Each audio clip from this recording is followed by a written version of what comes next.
ನಮಸ್ತೆ ಸ್ನೇಹಿತರೆ, ವಿಜಯ ನ್ಯೂಸ್ಗೆ ಸ್ವಾಗತ. ತಳಗಾರ ಗ್ರಾಮ ಪಂಚಾಯಿತಿಯ ಟಿ ಹೊಸೂರು ಗ್ರಾಮದಲ್ಲಿ ಶ್ರೀ ಮಹರ್ಷಿ ವಾಲ್ಮೀಕಿ ವಿಗ್ರಹವನ್ನು ಪ್ರತಿಷ್ಠಾಪಿಸಿದರು. ಉದ್ಘಾಟನೆಯ ಸಮಾರಂಭದಲ್ಲಿ ತಾಲೂಕಿನ ವಾಲ್ಮೀಕಿ ಮುಖಂಡರು ಎಲ್ಲರೂ ಭಾಗವಹಿಸಿ ಅದ್ದೂರಿಯಾಗಿ ಆಚರಿಸಿದರು. ಹಾಗೂ ಅದೇ ರೀತಿ ನಮ್ಮ ಮಾರ್ಗದರ್ಶಕರಾದಂಥ ನಾರಾಯಣಪ್ಪನವರೇ, ಅದೇ ರೀತಿ ನಮ್ಮ ವೆಂಕಟೇಶಣ್ಣವರೇ ಹಾಗೂ ಮಂಜಣ್ಣವರೇ, ನರಸಿಂಹಣ್ಣವರೇ, ವೆಂಕಟೇಶಣ್ಣವರೇ, ಮನು ಅವರೇ, ನಾಗೇಶ್ ಅವರೇ ಹಾಗೂ ಇನ್ನೊಬ್ಬ ಮಂಜಣ್ಣವರೇ, ಅಶೋಕ್ ಅವರೇ ಹಾಗೂ ಇಲ್ಲಿ ಸೇರಿರುವ ಎಲ್ಲ ವೇದಿಕೆಯಲ್ಲಿರುವ ನನ್ನ ಹಿರಿಯ ನಾಯಕರೇ, ಏನು ಈ ದಿವಸ ವಾಲ್ಮೀಕಿಯ ಒಂದು ಪುತ್ಥಳಿಯನ್ನು ಇಲ್ಲಿ ಪ್ರತಿಷ್ಠಾಪನೆ ಮಾಡಿದ್ದೀವಿ. ಯಾಕೆ ವಾಲ್ಮೀಕಿ ಪುತ್ಥಳಿನ ಪ್ರತಿಷ್ಠಾಪನೆ ಮಾಡಿದ್ದೀವಿ, ಬೇರೆಯವರೆಲ್ಲ ಯಾಕೆ ಮಾಡಿಲ್ಲ ನಾವು?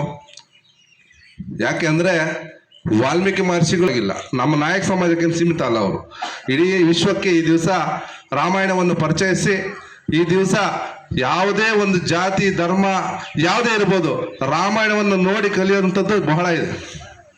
ಒಬ್ಬ ಅಣ್ಣ ಯಾವ ಥರ ನಡ್ಕೋಬೇಕು ಕುಟುಂಬದಲ್ಲಿ, ಒಬ್ಬ ತಮ್ಮನಾದವನು ಲಕ್ಷ್ಮಣ ಯಾವ ಥರ ಸಮಾಜದ ನಾಯಕರೇ, ಇವತ್ತು ಈ ಒಂದು ಗ್ರಾಮದಲ್ಲಿ ವಿಶೇಷವಾಗಿ ಬಹುಸಂಖ್ಯಾತರಾಗಿರ್ತಕ್ಕಂಥ ನಾವೆಲ್ಲರೂ ಸಹ ಸೇರಿ ಇವತ್ತು ವಾಲ್ಮೀಕಿ ಗುರುಗಳನ್ನು ಪ್ರತಿಷ್ಠಾಪನೆ ಮಾಡಿದ್ದೀವಿ. ವಾಲ್ಮೀಕಿಯವರ ಬಗ್ಗೆ ಈಗಾಗಲೇ ಮಹೇಶ್ ಅವರು ತಿಳಿಸ್ಕೊಟ್ಟಿದ್ದಾರೆ.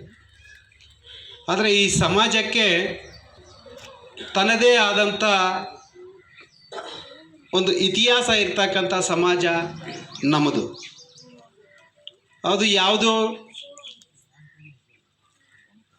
ನಾಯಕ ಸಮಾಜ ಕೇವಲ ನಾಯಕರಿಗಾಗಿ ಓಡಾಡಿರ್ತಕ್ಕಂಥ ಸಮಾಜನ ಅಂತ ನಾವು ಒಂದ್ಸರಿ ಯೋಚನೆ ಮಾಡಬೇಕಾದ್ರೆ 77 ಪಾಳ್ಯಗಾರರ ಪಟ್ಟಣ ಚಿತ್ರದುರ್ಗದ ಅರಸರು ಅಂತೇಳಿ ಇಡೀ ಉತ್ತರ ಕರ್ನಾಟಕದ 200 ವರ್ಷ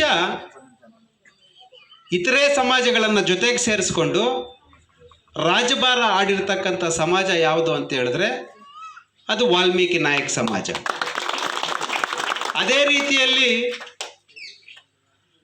ಇಡೀ ಹಿಂದೂ ಧರ್ಮ ಅವನಂಚಿಗೆ ಹೋದಾಗ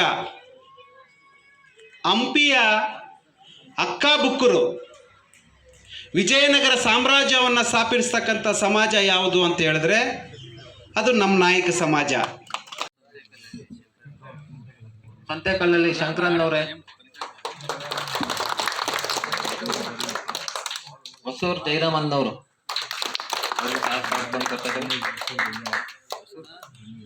ಹೊಸೂರು ದೊನ್ನಯ್ಯವರು, ಅವ್ರಿಗೂ ಸಹ ಅದೇ ರೀತಿಯಾದ ಸ್ವಾಗತವನ್ನು ಕೊಡ್ತಾ ಇದ್ದೇವೆ.